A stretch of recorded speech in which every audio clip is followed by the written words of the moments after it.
Good evening. Welcome to the Tuesday, February 21, 2023 Urbandale City Council meeting. I will call the meeting to order and ask Nicole to take roll call, please. Blake? Here. Ray Montgomery?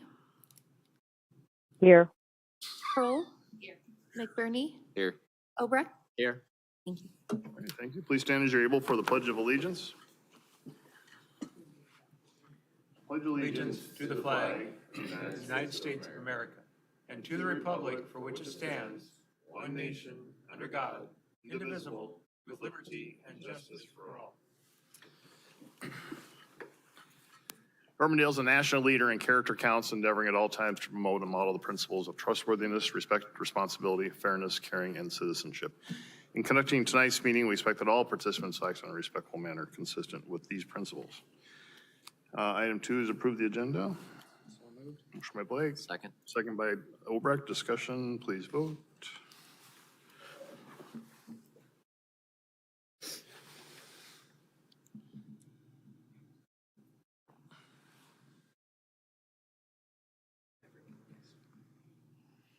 Yes.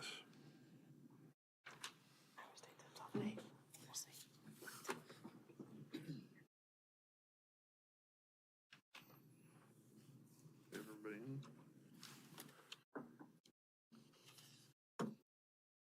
Is everybody logged in? Yeah, we're good. Perfect. Apologize. I have 5 eyes. I just. Okay, all right, that passes. Item 3 is citizens forum. This is your opportunity to address the council on something not a part of tonight's agenda. Is there anyone in the room that would like to address the council at this time? All right, seeing none. Item 4, the adoption of the minutes. First, item 4.1, the February 7 meeting minutes. Motion to approve. Motion by Obrecht.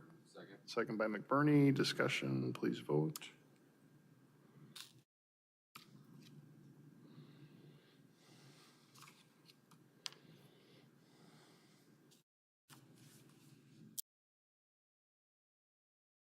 That passes.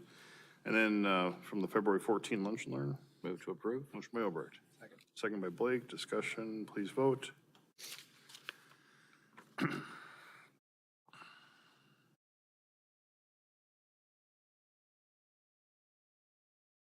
Okay, that item passes. Item 5 is the consent agenda. We are going to pull item 5.7 for a separate vote on that, but I'll ask for a motion to approve the balance. Move to approve consent agenda 5.1 through 5.6. Motion by Obrecht. Second by McBurney. Discussion, please vote.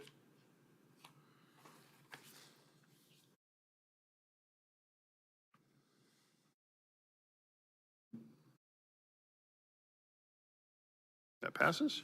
And then Move to approve item 5.7. motion by Obrecht. Second by Blake. Discussion, please vote.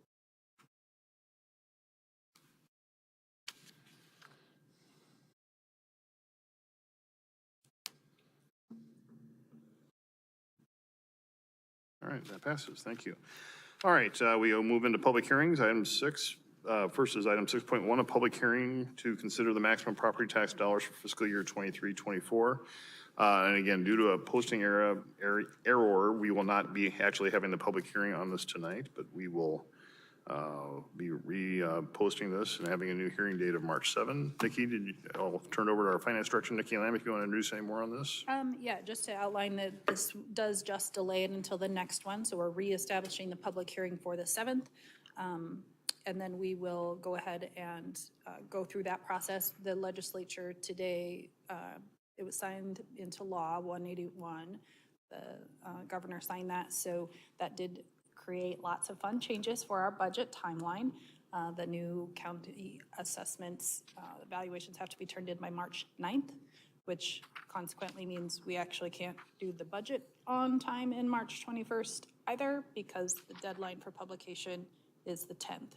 So if valuations are just available on the 9th, it doesn't give us time to get that in. So the max rate levy hearing is okay to go ahead and go. We don't have to do any republishing or reposting through that hearing process.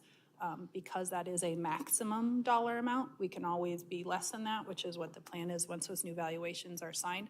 But your actual action needs to be on the final valuation. So we will end up pushing that until the April 4th meeting. We were given an additional 30 days through the new legislation that came out.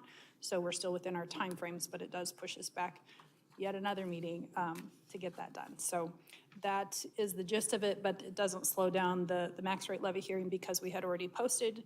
It posted to the paper on Monday. So it's already been out and they allowed for that. So there's no requirements to republish or certify, so. All right. Thanks, Nikki. Any questions on that? So again, we're not having a public hearing on this tonight, but just, I'll open this to anyone here to speak on this tonight. I'll still allow any public comment on it. We still will have a separate public hearing on this at a later time, but just want to make sure, so. Just I guess a quick question, since we did social media post this more than in the past, the comments that might happen against that social media, do those ever get recorded anywhere? They come in, oops. If they're officially logged with the city, we would log them, yes. But like a reply to Facebook or something like that's not really captured anyway? Boy, I don't know. I would say no, we wouldn't. Okay. A Facebook post, no. Not part of a public hearing. Okay. All right. Hi, Go ahead, Bridget. hi. Sorry about my voice. There was quite a bit of negative comments on one of the Facebook posts that I saw today because of the March 7th date, thinking that we were voting on something to raise, taxes substantially in addition to the bond referendum. So if there's a way to clarify that on our social media posts in the comments, I would appreciate that.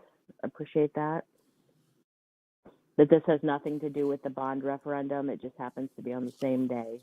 Right. Yep. All right. With that, then, is there a motion on the resolution to set March 7 as the public hearing date for this?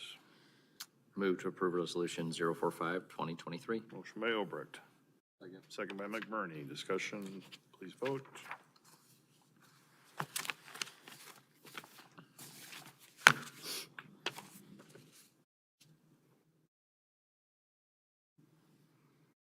All right, that passes. All right, we have a number of public hearings now to start regarding our GO bonds. So first is item 6.2, a public hearing to consider the $9.5 million general obligation bonds for essential corporate purposes. The public notice for this was published in the February 10, 2023 Des Moines Register. Ask for any objections to that notice as published. There were none. Is there a motion to open the public hearing? Motion by Blake. Second. Second by Obrecht. Kroll, sorry. Discussion, please vote. I caught myself. I know. All right, You that look passes. alike. All right, Nikki, back to you. All right, the next 5 resolution items are all related to the same set of bonds, so I'll just outline them all. We still do have to open and close each public hearing to do the check the box process, but 4 separate ones, so each of them has a different type. So this first one is 9.5 million. This is our essential corporate purpose, which is the defined purposes set by statute, and the list of the projects that's in there is included in the proceedings. So this is just the first piece of a 4-part hearing on, the second one is then the urban renewal portion of still essential corporate purpose, but it's the TIF-backed projects. So in your CIP, when it says Duna or Northwest Market, that's the 2.8 million that supports those projects. And then we have 2 general corporate purpose items. They can be up to $700,000 a piece, one of which, the first one is for the parks remodel that's going over here, so that's the maximum you can do at a time. So we then have to have a separate one that is the other general corporate purpose items that are included. So the 4th one is then that 250 that incorporates the last of the projects that are not considered essential corporate purpose under the statute. And then the very last item is then doing the pre-levy resolution, which effectively means you authorize us to send all of these items out for a bond issuance and associate a levy with it.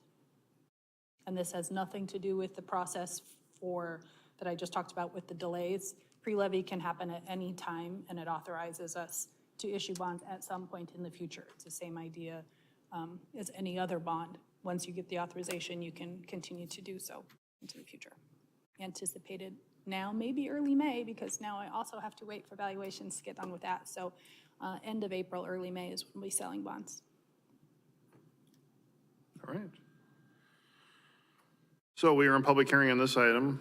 Would anyone like to address the council on this item? Okay, seeing none, ask for a motion to close this public hearing. So moved. Motion by Blake, Second. second by McBurney. Discussion, please vote.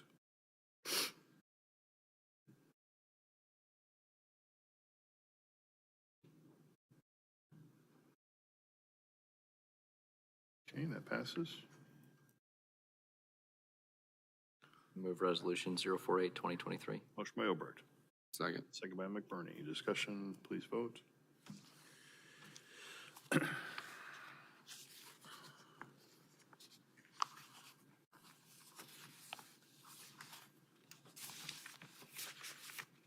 All right, that passes. Item 6.3 is a public hearing to consider the $2.8 million general obligation urban renewal bonds. Public notice for this was also published in the February 10, 2023 Des Moines Register, and ask for any objections to that notice is published.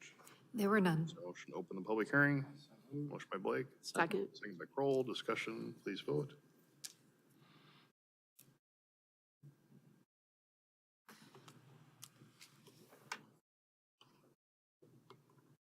That passes. Would anyone like to comment on this item, for or against? Okay, seeing none, is there a motion to close the public hearing? So moved. Motion by Blake, Second. second by Kroll. Discussion, please vote.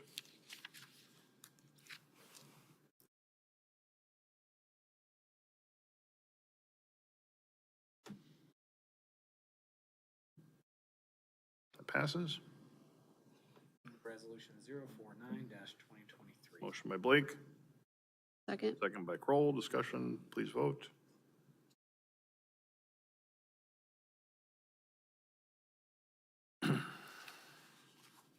That passes. Item 6.4 is a public hearing to consider $700,000 general obligation bonds. Public notice was also published in the February 10, 2023 Des Moines Register. Ask any objections to that notice is published. There were none. Motion to open the public hearing. Motion by Blake, Second. second by Kroll. Discussion, please vote.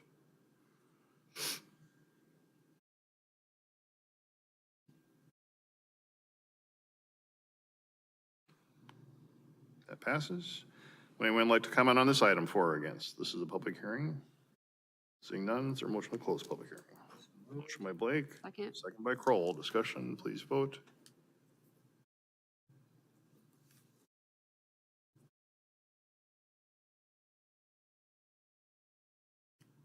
That passes.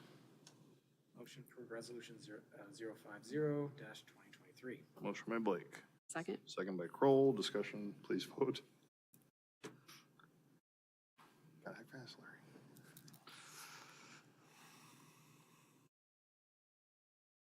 All right, that passes. We move on to item 6.5. This is a public hearing to consider the $250,000 general obligation bonds for general corporate purposes. The public notice was also published in the February 10, 2023 Des Moines Register, and ask are any objections to that notice is published.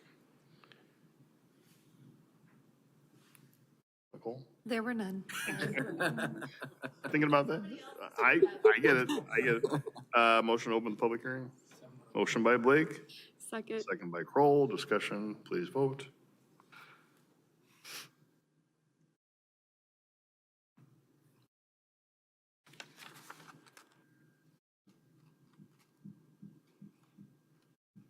All right, that passes. We are in public hearing on this item. Would anyone like to address the council on this item? Seeing none, is there a motion to close the public hearing? Motion by Blake, Second. second by Kroll. Discussion, please vote.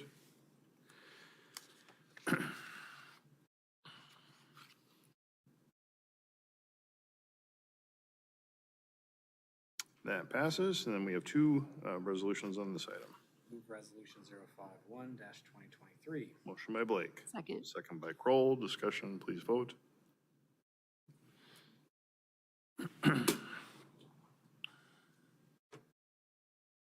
That passes.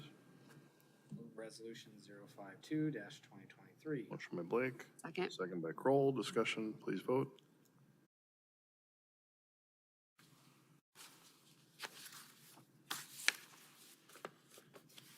All right, that passes. Thank you. Item 6.6 is a public hearing to consider the 28E agreements for the sanitary sewer project coordination and connection. The public notice for this was also in the February 10, 2023 Des Moines Register, if any objections to that, notice is published. There were none. Motion to open the public hearing. So moved. Motion by Blake, Second. second by Obrecht. Discussion, please vote.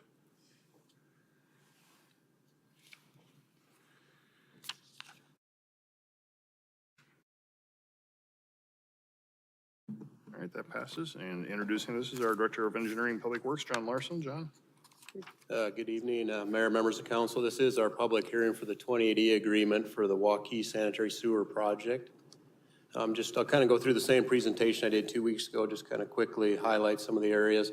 Again, this sewer project begins in Waukee out by Warrior Lane, comes in, passes Alice's Road, comes into Urbandale, goes past 156th Street, then ties into the existing trunk sewer that's kind of to the north and west of the roundabout.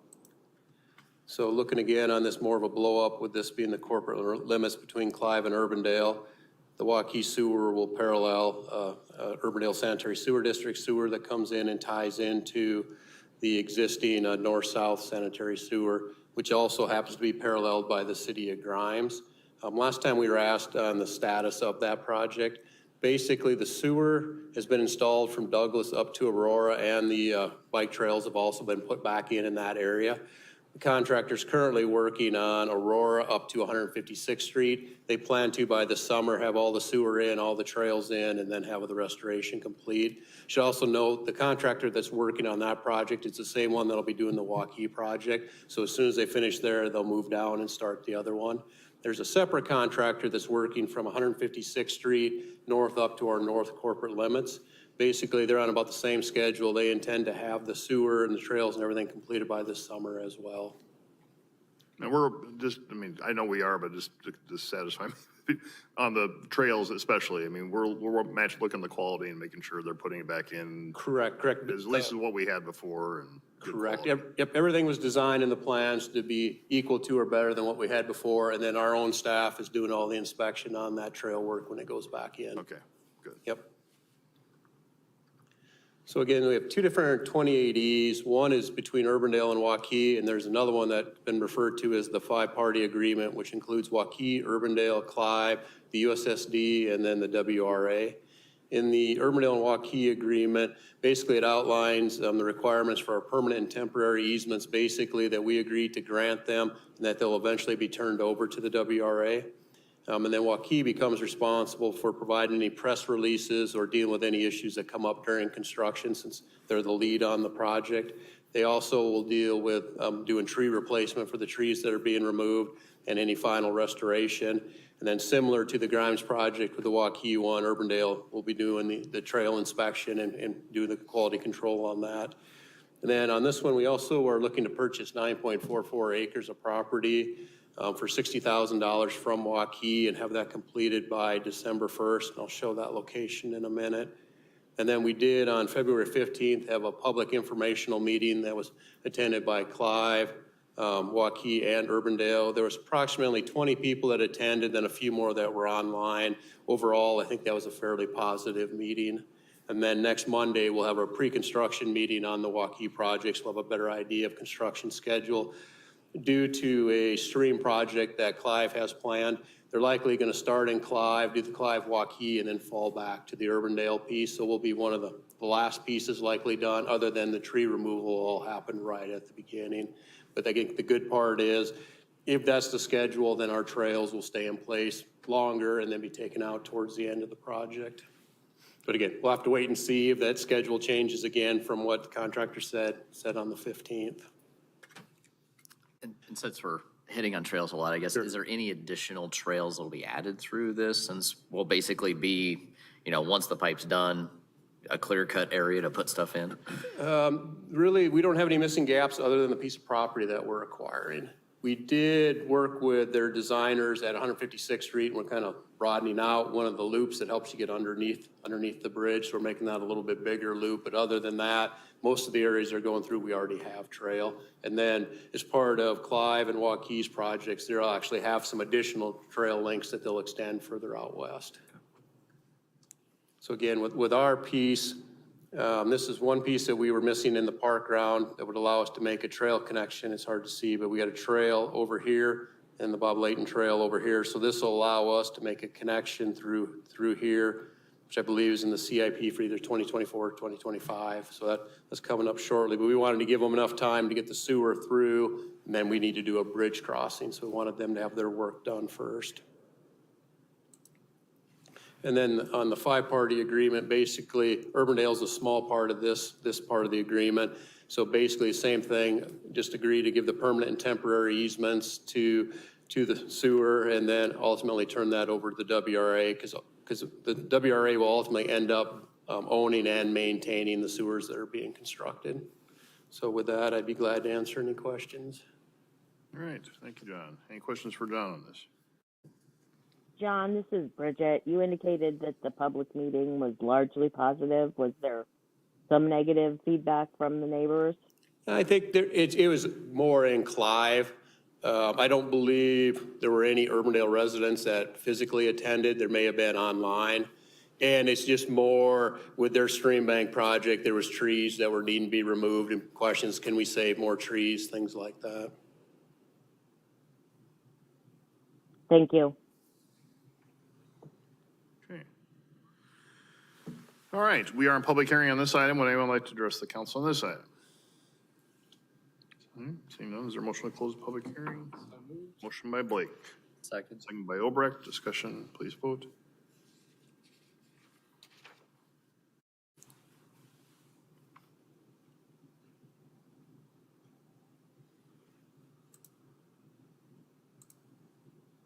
Okay, that item passes. Approval resolution 015-2023.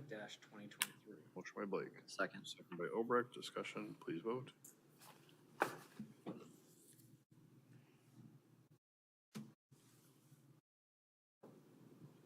That passes. Resolution 016-2023. Motion by Blake. Second. Second by Obrecht. Discussion, please vote.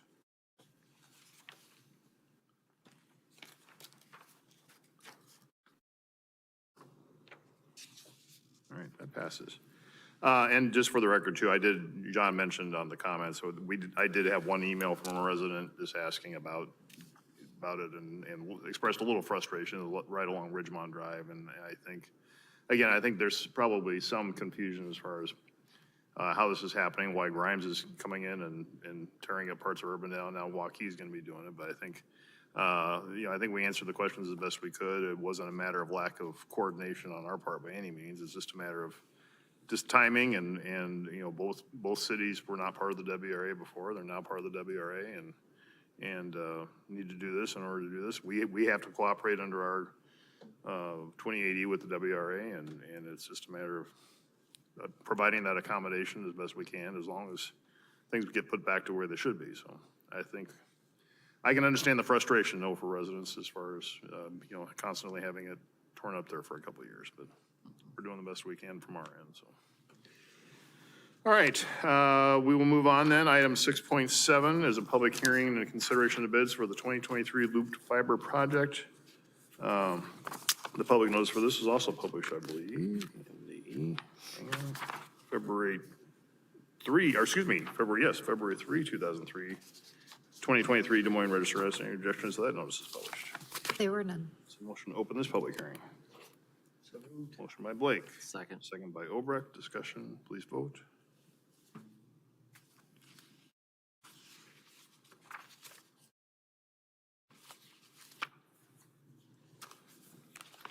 That passes. John?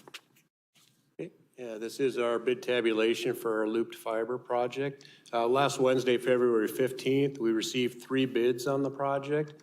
We're recommending the low bid from Van Manen Electric in the amount of $193,227.45. Their bid is approximately $27,000 or 12% less than our engineer's estimate. And basically, this project will provide a redundant fiber loop for fire stations 42 and 43. Basically provides a redundant loop for their communication and data. And then we anticipate it being done by September 29th of this year. So just to kind of show you how that works, up here at the top, there's fire station 42. That's 121st Street, and then Douglas on the bottom. The pink lines are existing conduits. Not all of those have fiber in them. We just show all our conduits. Some of those are just for the signal loops and things like that. But basically, right now, fiber communication comes along Douglas, up the west side of 121st Street, and then into the fire station. If by chance the fiber would happen to get cut on this side of the road, which has happened, unfortunately, we'll have the red line is the new conduit that'll be going in, so we'll have fiber on this side. So basically, if something would happen on here, we could switch and the fiber would run on the east side of the street. If by chance we happen to have a cut down here on Douglas, we have another route where we would go up Northwest Urbandale Drive, out on Meredith, down 128th Street, back around on Douglas, and come back into the fire station. So the key is just coming up with multiple paths to get back in case there is a cut. Then another part of our project is to get a redundant route out to Fire Station 43 by 156th and Meredith Drive. Currently, the fiber comes out Douglas, up 128th Street, and then out along Meredith. With this project, we'll be installing fiber inside some conduit we have on Douglas west of 128th Street. Where we come to the red line, that's an area where we'll install new conduit. Then we'll get back into some existing conduit, and again, some new conduit out to 156th Street. We'll use the existing conduit along 156th Street in Meredith, and we'll need a little bit more new conduit up by Fire Station 43 to tie everything together. But basically, this is one where if we have a cut on Meredith or on 128th Street now, we'll be able to come in the back way on Douglas and around on 156th Street. So again, just giving ourselves secondary routes to those two fire stations. And with that, I'd be glad to answer any questions. All right, thank you, John. Any questions on this for John? We are in public hearing on this item. Would anyone like to address the council on this item? Seeing none, is there a motion to close the public hearing? Motion by Blake. Second. Second by Obrecht. Discussion, please vote.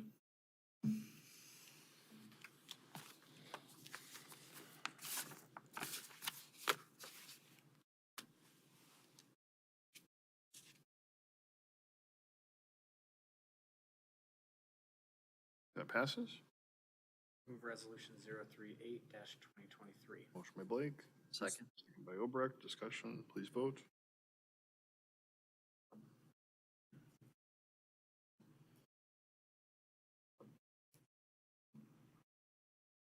That passes.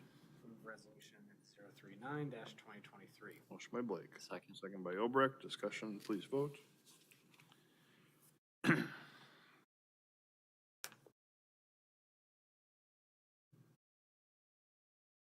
That passes.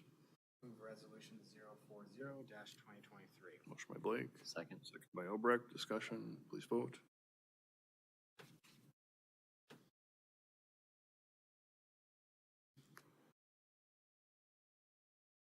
That passes. All right.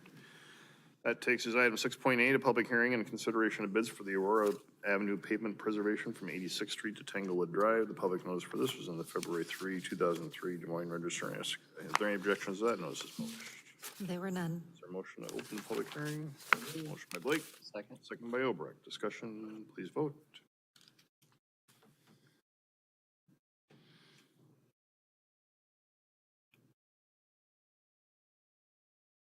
All right, that passes. John? So this is our bid tabulation for our Aurora Avenue pavement preservation project that goes from 86th Street to Tanglewood Drive. Also on February 15th, we received 7 bids on this project. We're recommending the low bid from Alliance Construction Group in the amount of $2,032,831.05. Their low bid was approximately $273,000 or 12% less than our engineer's estimate. Should also note Alliance Construction is the same contractor that just did our, called Aurora, our 104th Street project. That was by the soccer softball complex. So very similar type project here. We'll be replacing 10,000 square yards of new pavement, and then we'll do 4,700 square yards of concrete patching. And we're anticipating this being completed by October 13th. So here's a drawing to kind of show where the project is. Here's Tanglewood Drive. Here's the Aurora Avenue portion over to 86th Street. The areas in red are the areas that we'll be fully reconstructing, and then the areas in the orange are ones that we will be doing the full depth patching within those areas. Should also note that, this area here, while that's a long stretch, here is a reconstruct area, that's actually being broke down into 3 different stages, basically trying to control where people can park and how far they'll have to walk. This is another maybe tough neighborhood where the sidewalks are in the rear yards, so we'll have to build temporary sidewalks out front for everybody so they can get home. And then I'd also like to note, you can see all the different properties that are outlined in black, they're adjacent. Those are the people we contacted, and we held a public meeting back in January to explain the project, answer any questions they may have. And as public meetings go, I'll say that was a very positive meeting. The neighborhood is in support. They would like to have new streets out there. So with that, I'd be glad to answer any questions. I guess with your public meeting, if you go back to the map real quick, the Mary Lynn Aurora Avenue intersection, anybody bring up the stop sign issue there? Did not. Okay. Just, it's one of those topics of discussion in the neighborhood of should there be a four-way stop or things that way. It seems to be an odd set of stop signs, but understandable to slow traffic down on it. So. All right, we are in a public hearing on this item. Would anyone like to address the council on this item? Okay, seeing none, is there a motion to close the public hearing? So moved. Motion by Blake, Second. second by Obrecht. Discussion, please vote.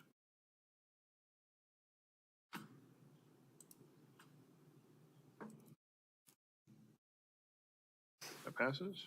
Move resolution 035-2023. Motion by Blake, Second. second by Obrecht. Discussion, please vote.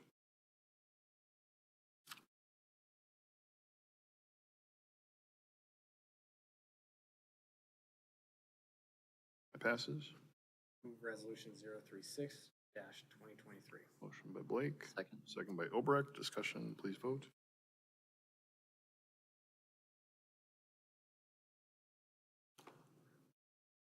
That passes. Move resolution 037-2023. Motion by Blake, Second. second by Obrecht. Discussion, please vote.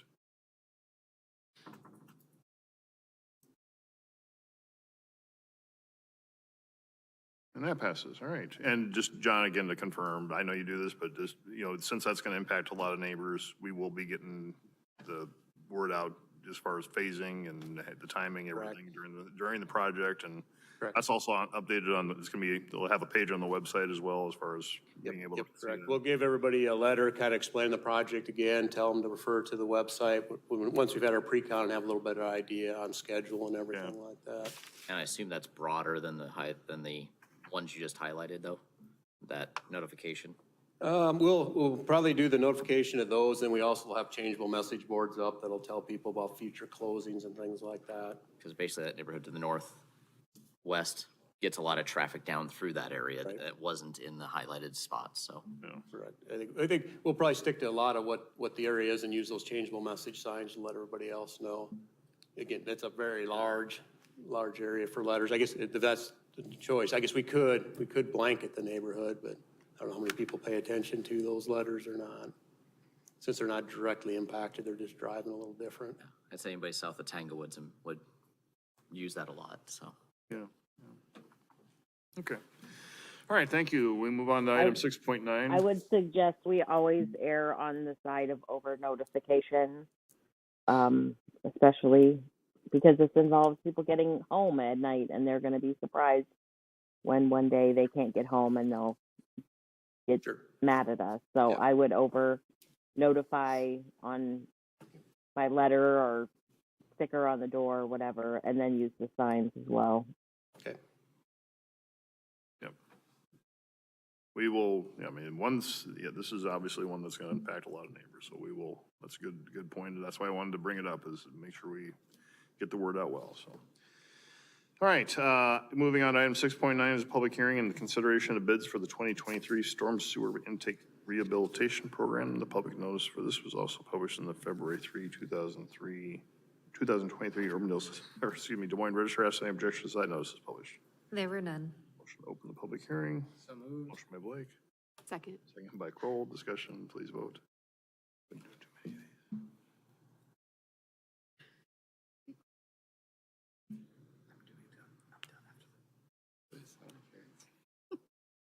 That passes. John? So this is our bid tabulation for our annual storm sewer intake program. Again, last Wednesday, February 15th, we received 2 bids on this project. We're recommending the low bid from Shakar Engineering in the amount of $474,975.05. Their low bid is approximately $30,000 or 6.7% more than our engineer's estimate. And with this project, we'll be replacing 41 intakes and approximately 1,200 square yards of concrete street patching. We're anticipating being done by November 3rd.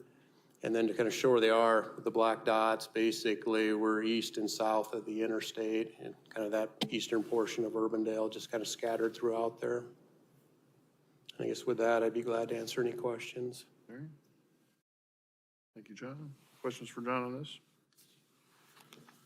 All right, we are in public hearing on this item. Would anyone like to address the council on this item?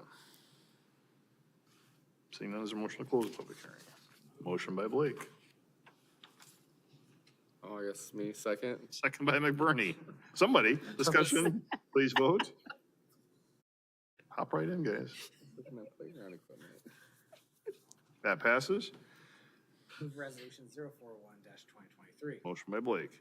Second. Second by McBurney. Discussion, please vote.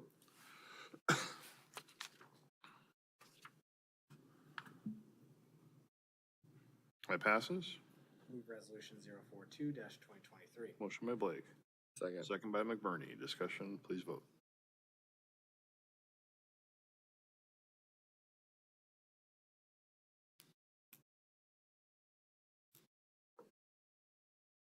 That passes. Move resolution 043-2023. Motion by Blake. Second. Second by McBurney. Discussion, please vote.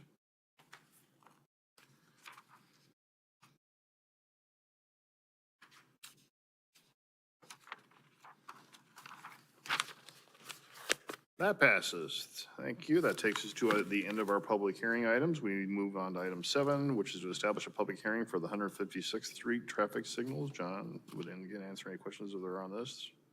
This establishes March 21, 2023 is the public hearing date for this.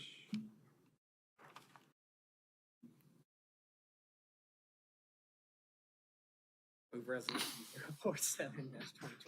By Blake. Second. Second by McBurney. Discussion, please vote. Let's let other people a chance. I know. Bridget would be hot on this one. job. I'm just looking around. Let's go get us through public You're not hurting our feelings. That passes.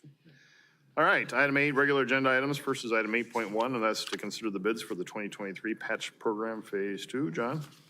Yep, so this is our bids for phase 2 of our annual patch program. Last Wednesday, February 15th, we received 3 bids on this project.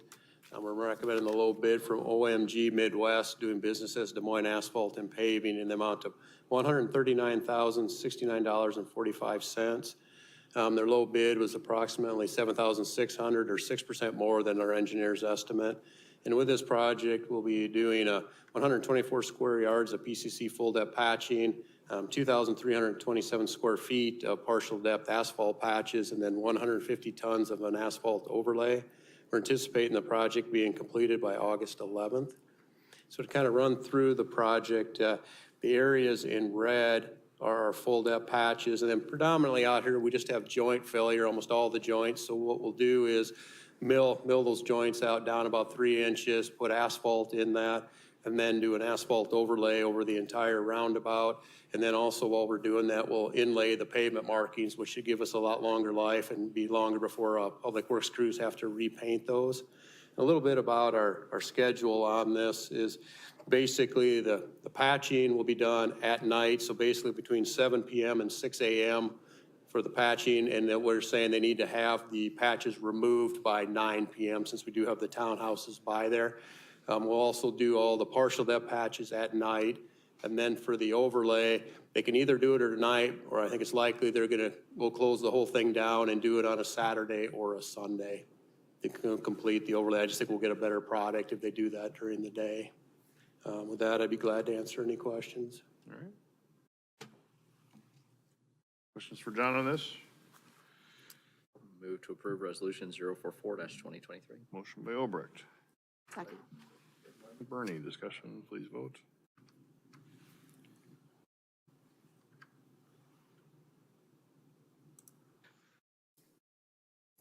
I tried to get a question in there. It doesn't impact my vote, but what will your communication plan be on this, John? This will impact a lot of people.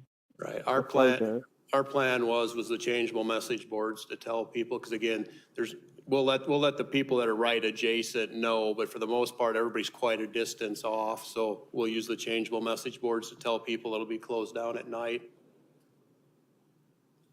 Again, like any other project, it'll be on the website too. Correct. Yep.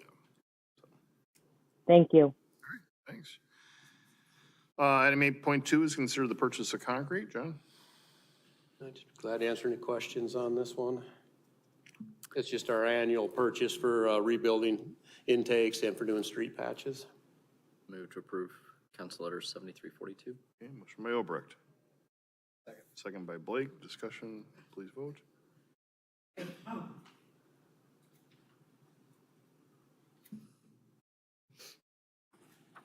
All right, that passes. And with that, John's off the hot seat. So.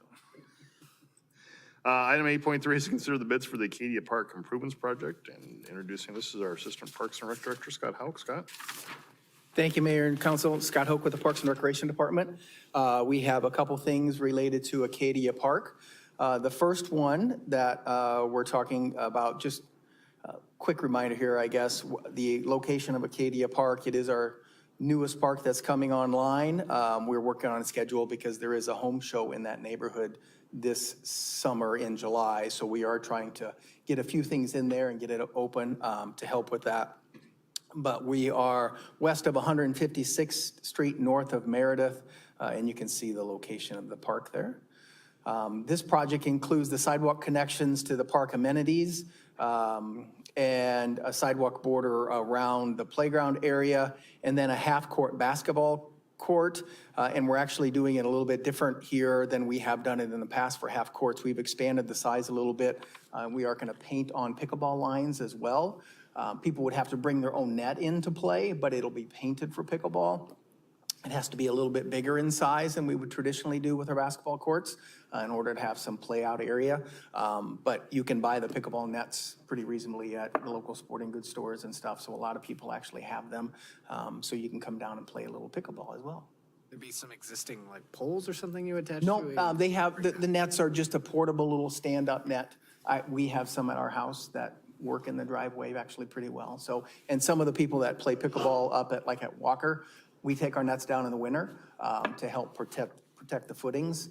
They just bring their own portable nets up. So people in the neighborhood would just have to purchase, they're about $50, I think, somewhere in that range. And you come out and play pickleball and we'll have it striped for that. So, and then a drinking fountain as well as part of this project. As a reminder, in November, council approved the purchase of the playground equipment that will go inside of the sidewalk area. Includes a play structure, climbing net, and some swings. There's actually no division in between the piece here. That's just the rendering, but that is not part of this project. They will come in and install that in June. A different vendor will be doing that, but we're trying again to meet our schedule. Bids were open on February 15th, 5 submittals for this project. Staff is recommending the low bid of concrete connections in the amount of $110,271. Again, as I mentioned, timeline for this project is to have this portion completed by June 1st. And this is funded through the parkland dedication funds that we received from the developer within the area. And then again, staff is recommending the low bid from Concrete Connections in the amount of $110,271 be accepted. And I would be happy to answer any questions on this portion. All right, thanks. Any questions for Scott on this? The water fountain, is it a pet-friendly one? It'll have a pet bowl and a drinking fountain, water bottle filler, and it's got everything. It's loaded. So yeah, it looks like a little Christmas tree out there. So yeah. Okay, awesome. Scott, I'm excited that it will have a drinking fountain. Does that mean that in the future we could put in a bathroom here since it's got water access to it?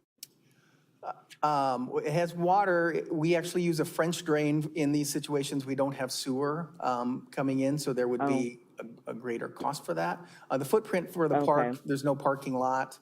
It is a smaller footprint, so I don't know if this would rank up as far as for a restroom, but we can always look at that in the future.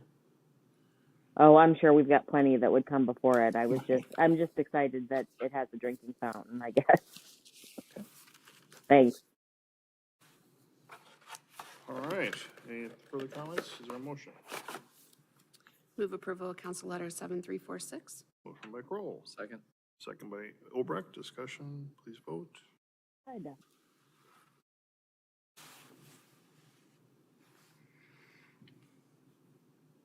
That passes. Then item 8.4 is consider the purchase for the open air shelter for Acadia Park. Yes, thank you again, Mayor and Council. This is to purchase a shelter that goes into Acadia Park as well. It is a separate contract. There is a lead time on ordering this. This will not be done in time for the home show, but we want to keep this project moving forward. And actually, in this particular instance, we had a donation. Frank and Shelley Mokasak, who live in the neighborhood, donated $50,000 toward the open air shelter. So that was a very generous gift. They are out of town. We'd asked them to see if they could come tonight because that is a great thing, but I'm sure we will have some sort of event out at the park, which is always more fun than being at city council, really, in my opinion anyway. So cost for the shelter is $53,773. This would be a 20 by 20 shelter with a gabled roof. This is actually a photo of the shelter that we just put in Bent Creek Ridge, which would be similar. We are trying to use the same product in all of our locations, so when there's maintenance required and all of that, we're consistent with that. This is the location roughly of where that shelter was designed to go. Again, kind of along the sidewalk there. People using the playground could use it, or people wanting to shoot baskets and need to cool off a little bit are all in that location. And then you can see just below that location is where the drinking fountain is located. So it's all kind of right in there, leaving a lot of open space in the park for just traditional park play. Let's see, and again, as I mentioned, staying consistent with the style, staff is asking that we utilize an RCP shelter for Acadia Park to keep us consistent. And again, there's significant lead time, so this would be a fall project. Again, staff is just recommending the purchase of this product. And I'd be happy to answer any questions. All right. Thank you, Scott. Questions for Scott on this? Scott, how did we happen to come upon a $50,000 donation for this particular park? Jan and I, well, they reached out to us a couple months ago asking for some options. We met with them and went through a few things, actually. Talked about a few different opportunities.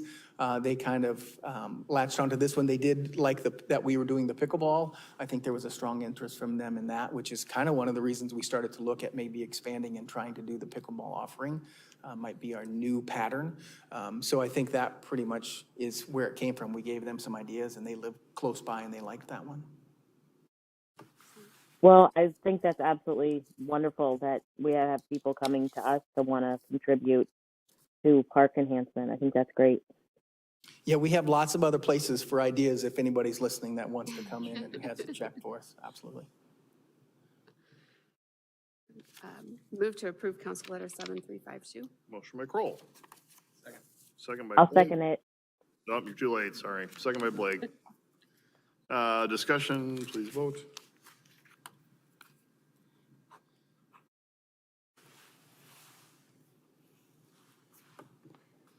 All right, that passes. Item 8.5 is considered the purchase of the Murphy Park playground equipment. Scott. Thank you, Mayor and Council. Again, this is to discuss the replacement of the current playground equipment that is in Murphy Park. Here is Murphy Park here in the screen. It has had some great additions in the last year. We added a restroom, a flushable restroom, and a small mini shelter that really just opened last fall. The park also does have a half-court basketball court, not big enough for pickleball, and also a backstop and a parking lot as well. So a nice little park, and with a new shelter and restroom, it's really has some great amenities. Replacing the playground, this is part of the CIP process. If council can remember, we approved 3 locations that we are going to be looking at: Northview Estates, Murphy, and Rockland. This is the first of the 3 and also the largest of the 3.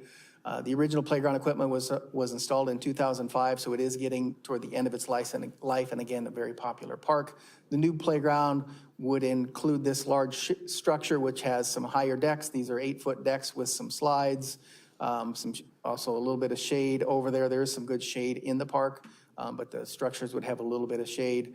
And then some swings and some multiple freestanding pieces of equipment.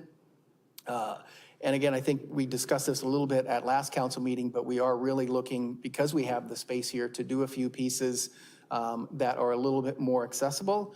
The first thing down here in the bottom right-hand corner are just some independent panels that would be placed right along the sidewalk that would allow for activity right off of the sidewalk for those that might not want to come into the mulched area.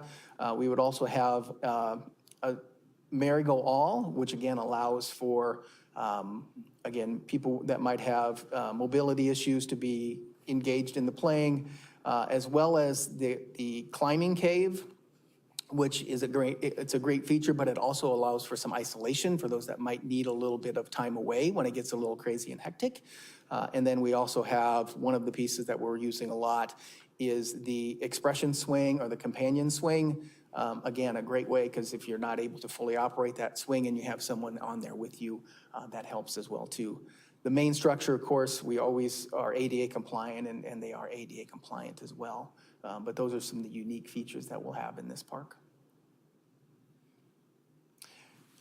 For this piece of equipment, we are wanting to use Omni Partners, which is formerly U.S. Community, which is part of a nationwide government purchasing cooperative. This does fall within our purchasing agreements to be able to do so. Staff is recommending the approval of this piece for Murphy through Cunningham Recreation / Game Time in the amount of $113,391.18. And I would be happy to answer any questions. All right, thank you, Scott. Any questions for Scott on this?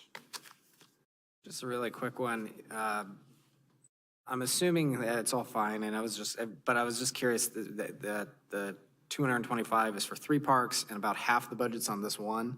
So you said it's the largest, but I mean, that's a substantial amount of the budget. So we've kind of worked through on the 3. Northview Estates, we actually have some submittals back from vendors, and it's at about $42,000 for what's in there, because it is a really small footprint as far as for the piece. And actually Rockland is as well too, because it is so narrow in order to replace it in that size. So that one, we're looking at a climbing net. One of the cargo nets is one of the main features, which is great to be able to offer that in that neighborhood, right? Murphy is close to that neighborhood, so it would be a different kind of experience, really close by. So, and again, we're in that, all of that falls within our budget of the 225 is what we have total, yeah. Okay, cool. I was just curious. Yep. We did the math on that one to make sure we could do I'm it sure all. you did, but just had to ask. On that all the time. We are Park and Rec, we're not, so. I appreciate the inclusion of more equitable pieces, because I know that was something that I was really hoping that we could do, so I appreciate it. And with that, I'll make a motion to approve Council Letter 7351. Okay, motion by McBurney, Second. second by Blake. Discussion, please vote.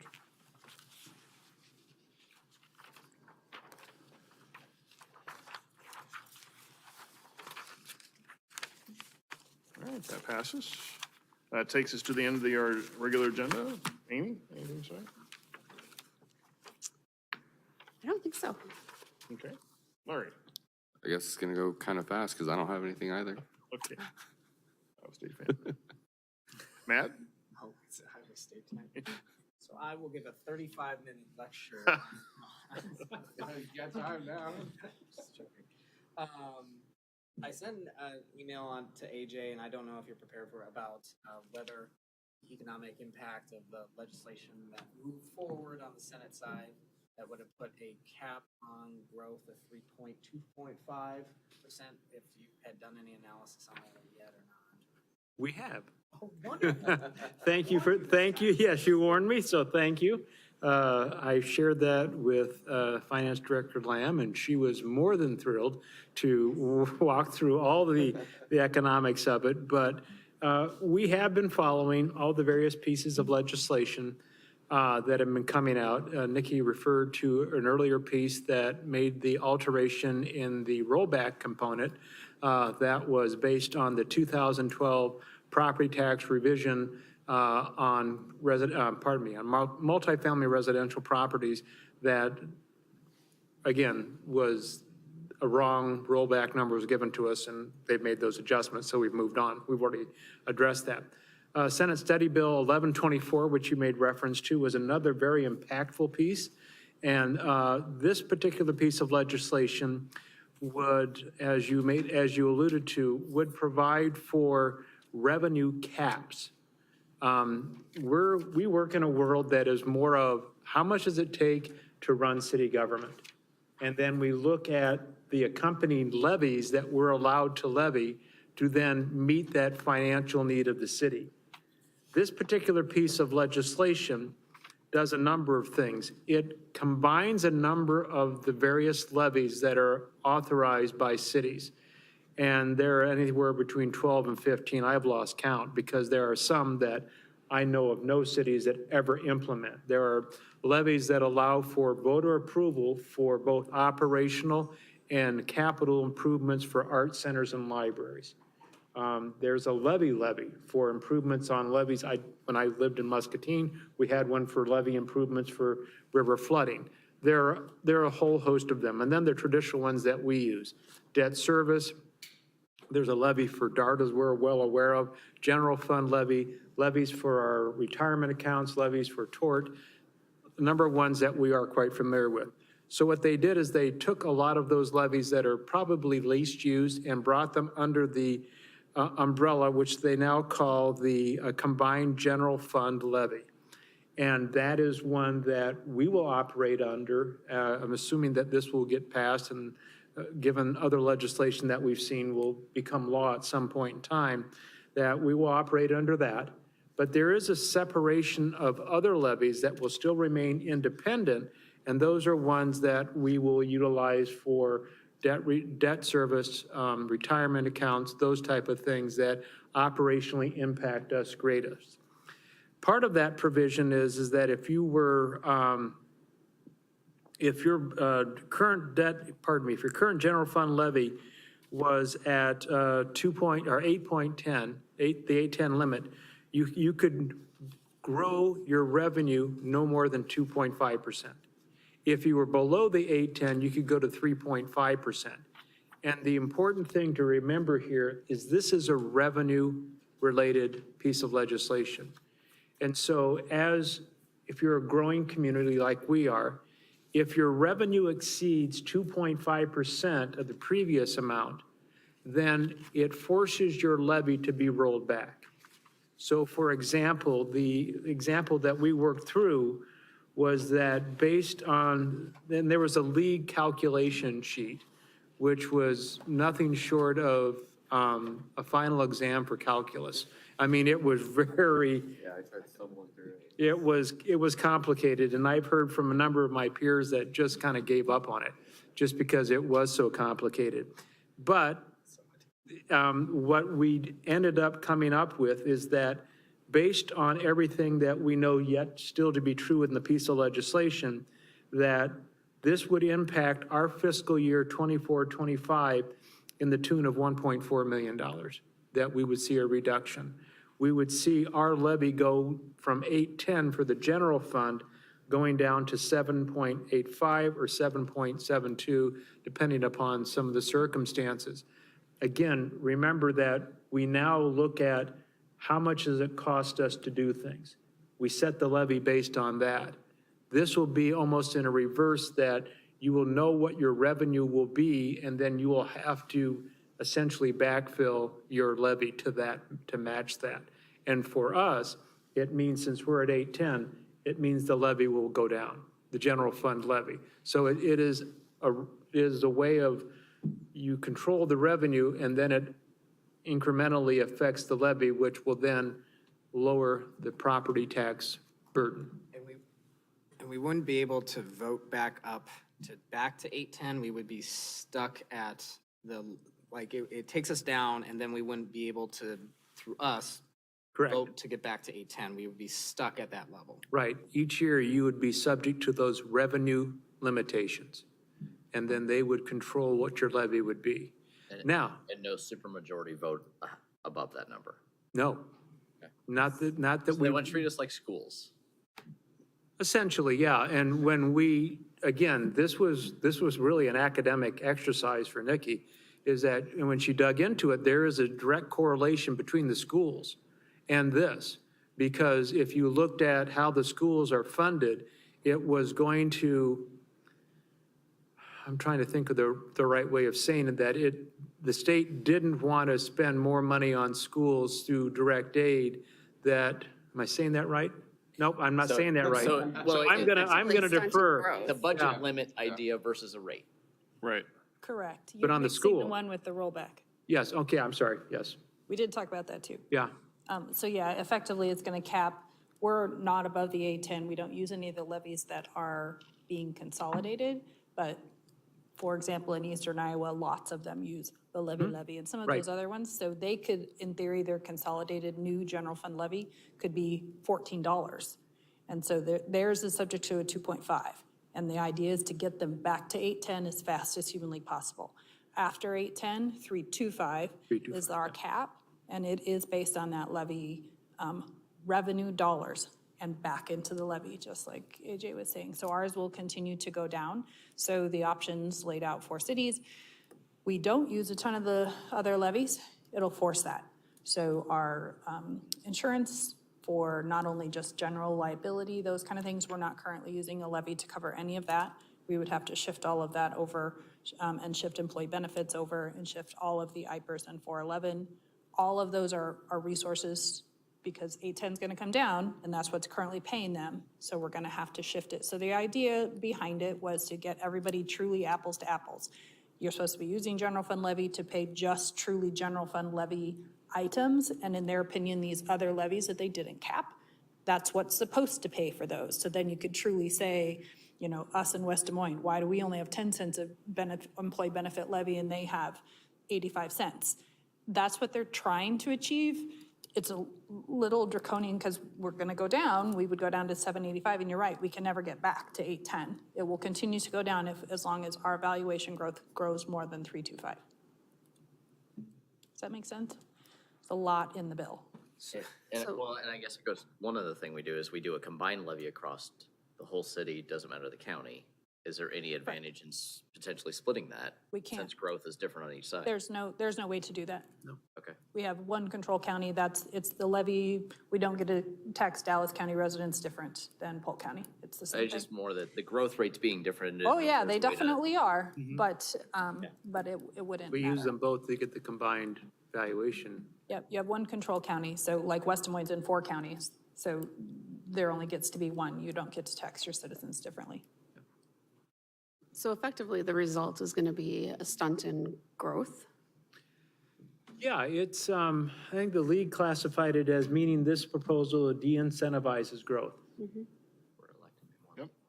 And again, in a broader sense, when you have growth, there's the corresponding demand for services, whether they be parks, whether they be for expanded police and fire services, whatever it may be, it is that residential growth that we see the most of tends to be the most demanding of city services. But it still doesn't matter because you're going to be measured on the increased value. And so whether it's residential, whether it's commercial, whether it's the most wonderful thing in the world, it's still going to create a problem for you when it comes to being able to direct those to have revenue to address service needs. So and I'm just picking at it. I think I already know the answer, but so again, we're a little bit more of an established growing community. So the Waukees and the Ankenees of the world, they really will struggle with this type of revenue cap.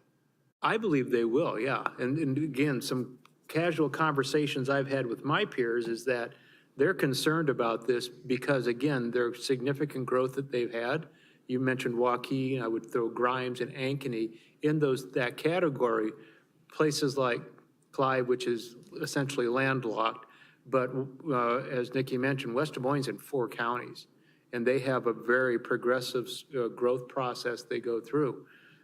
We still have room we're at 46,000. Our current land mass will accommodate a population of 70,000.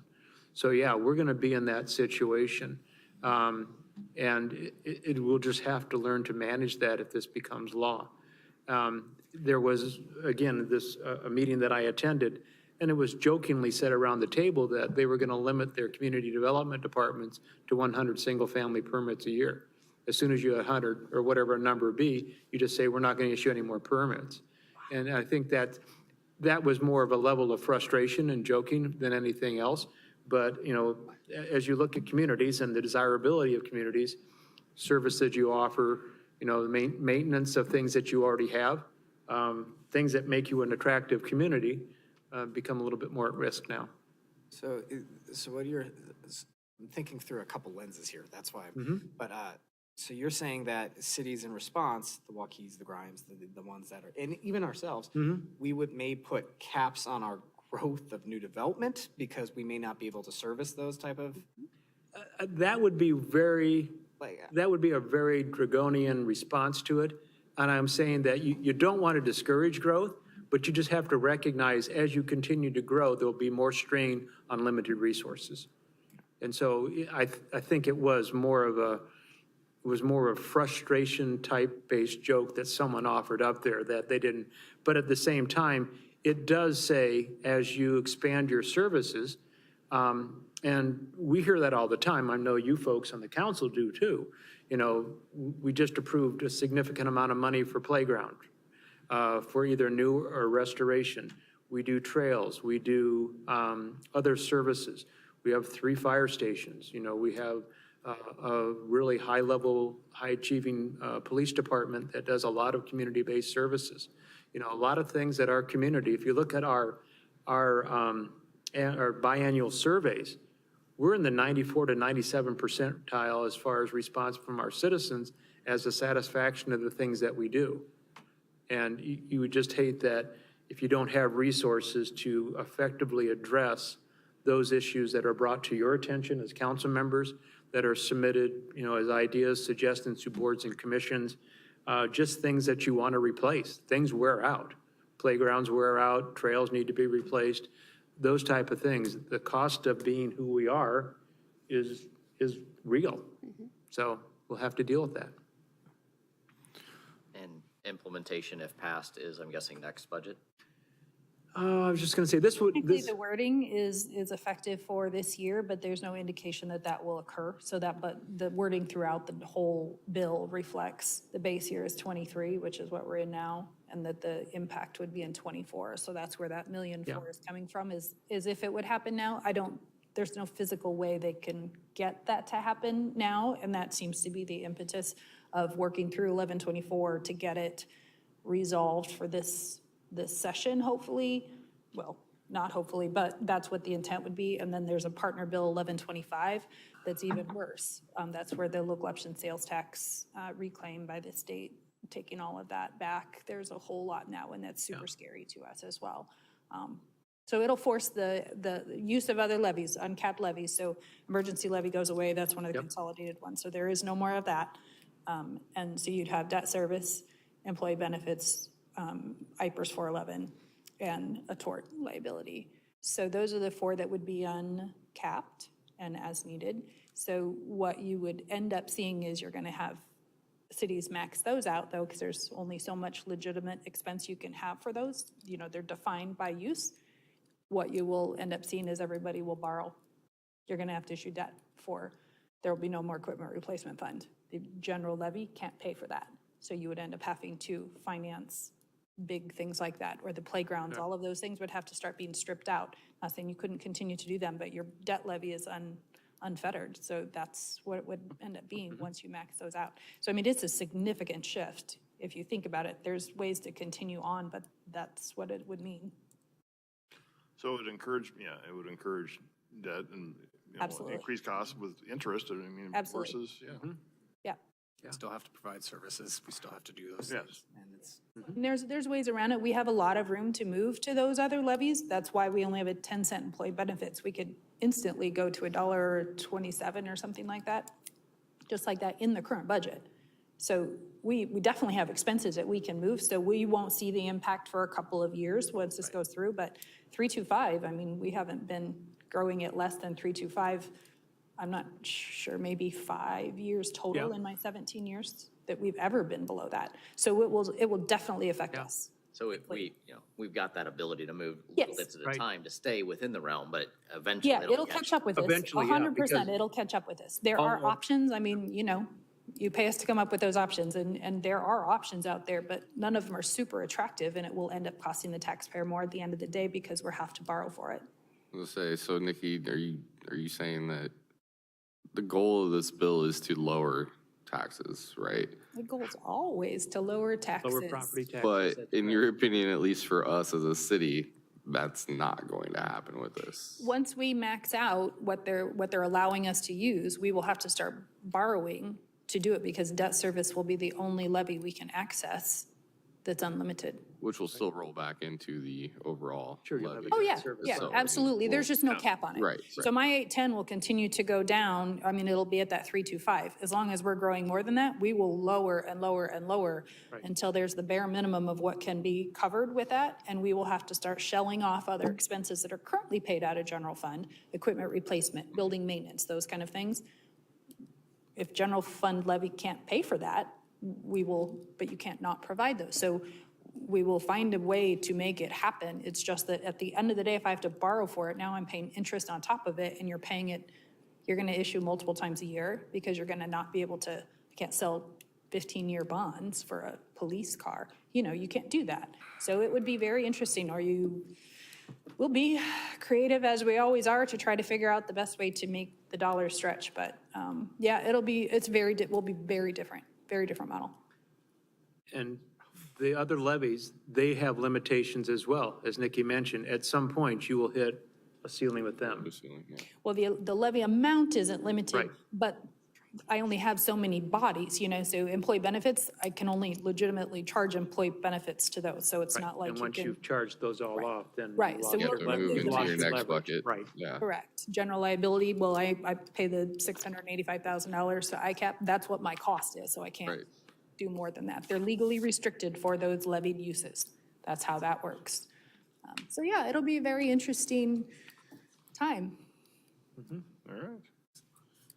Are they trying to punish us for, Yes. or make us act like we should be doing less?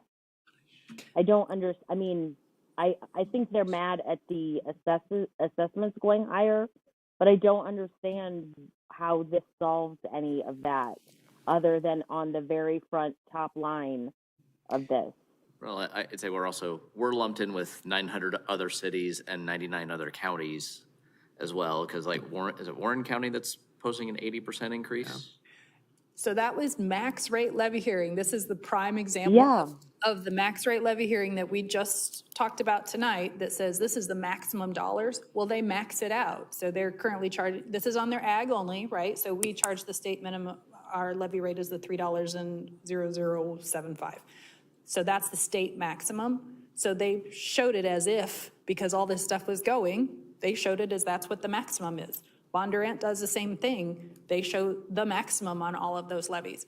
That's not really what they're going to charge, though. So the hearing today I'm sure it'll be on the news tonight.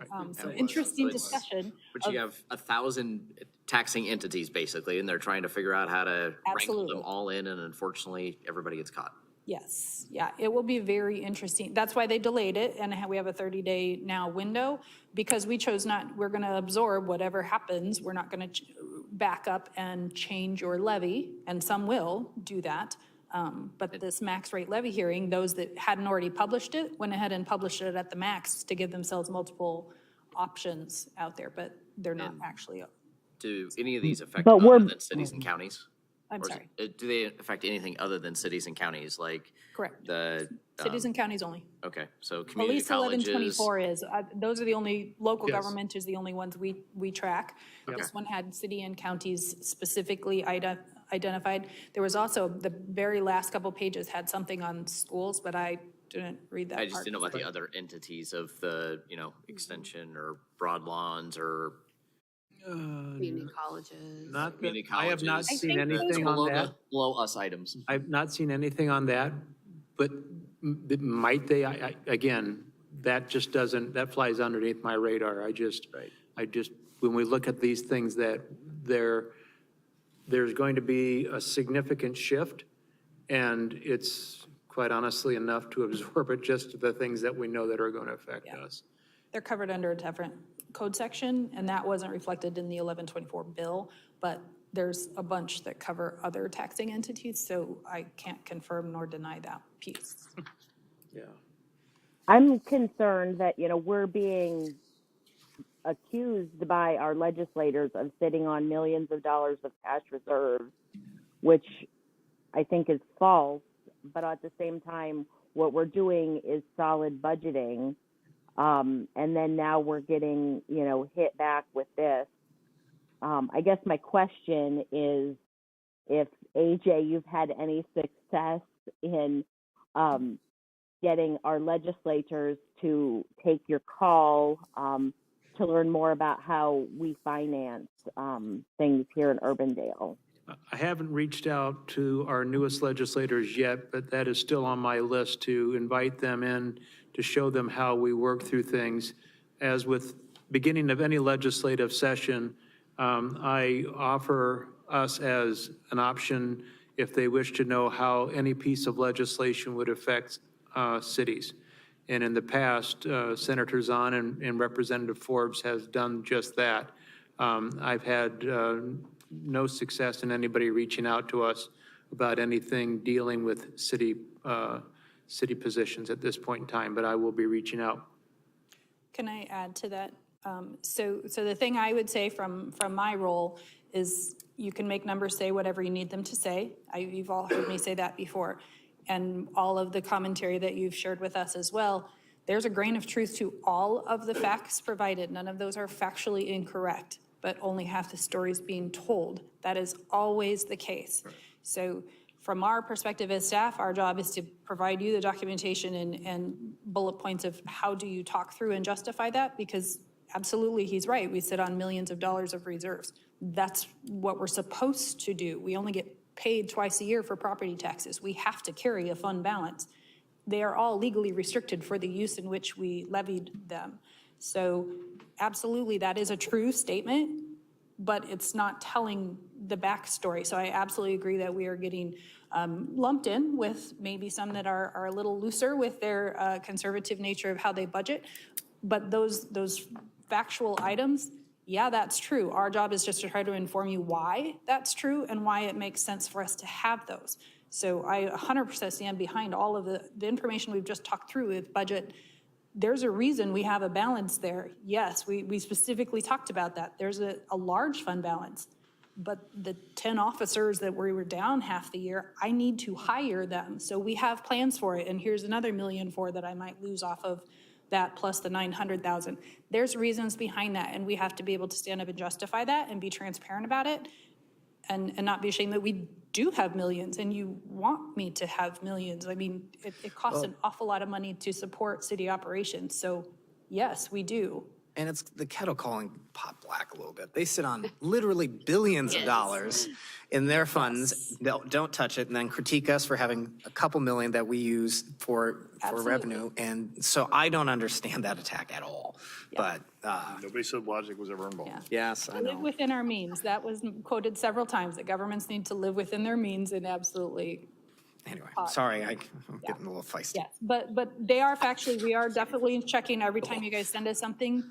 Yeah, unfortunately, that is the number, but you can make the argument to make it sound really bad. It's not, because you're not telling the whole story, but it's not factually incorrect. Yeah. So that's our struggle, and so why we can't get super excited even when there's negative comments on the Facebook pages or anything else. They're not wrong, they just don't hear the other side, and most of the time don't always want to hear the other side anyway. So we have to just provide the facts as they are. Yep. All right, well. Nikki, Thank you, Nikki. You mentioned something else that scares you even more. What was that? The next bill behind this one is 1125. It's a Senate Study Bill 1125. It's really bad.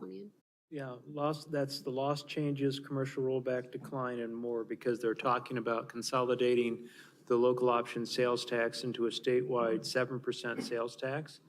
And then they would make a distribution to all the taxing entities based on the formula. And then there's and they would also, from the 7%, they would fund the water quality initiative that was voted in 2010. They would also take commercial property and take it from 85 it's 90 to take it to 85 and then to take it to 80%. And so those would happen over a series of years. And those are the big ones. Okay. Also included in this Senate bill, the study bill, we talked about, and it came up again tonight in some of the projects, is that it would include a reduction of 30% of the general corporate purpose Yes. bonding limits on population thresholds. So again, you would lose, what did we calculate? It was 30%. So the 700,000 that we 700,000, currently it takes have it down goes to down to 510? 490 or something. 490, 510, somewhere in that range. So Yeah, so it just lowers the threshold for requiring a referendum for a new GCP. yeah, you have item. less discretion about that. Otherwise, you pass that threshold, you go into a bond referendum. Which would then cost more money to bond referendums You every time. automatically spend $15,000 for a vote. Right. All right. Well, that good news. Yeah, exactly. Anything further, Matt? Nope, I've been going to Metro Waste stuff, and I won't repeat. I mean, I was just saying, we're talking about PFAS, and we set our budget. There we go. Okay. Adam? He said 35 minutes and yours at 25, so I didn't know if you yield the balance of your time. So I was just curious. Sorry, Adam. So I got nothing, so. All right. Bridget? Well, there's always DART. We're moving forward on hiring a CEO. And beyond that, there's nothing super positive that I want to add. So it's mostly stuff along a similar vein as we discussed this evening, just waiting on the legislature to figure out what they're going to do. So at some point I'll give more, but we don't need anything else negative on our plate tonight. Yeah. All right, thanks. I filled you in on a couple of the special meetings I do this time of year. Those have happened. No really controversy, any of those things on the assessors meetings or emergency management meetings. So we're moving along on MPO as well. Don't think anything else to update from my end as far as meetings. So with that, we are adjourned. We're at the end of our agenda. Thank you, everyone.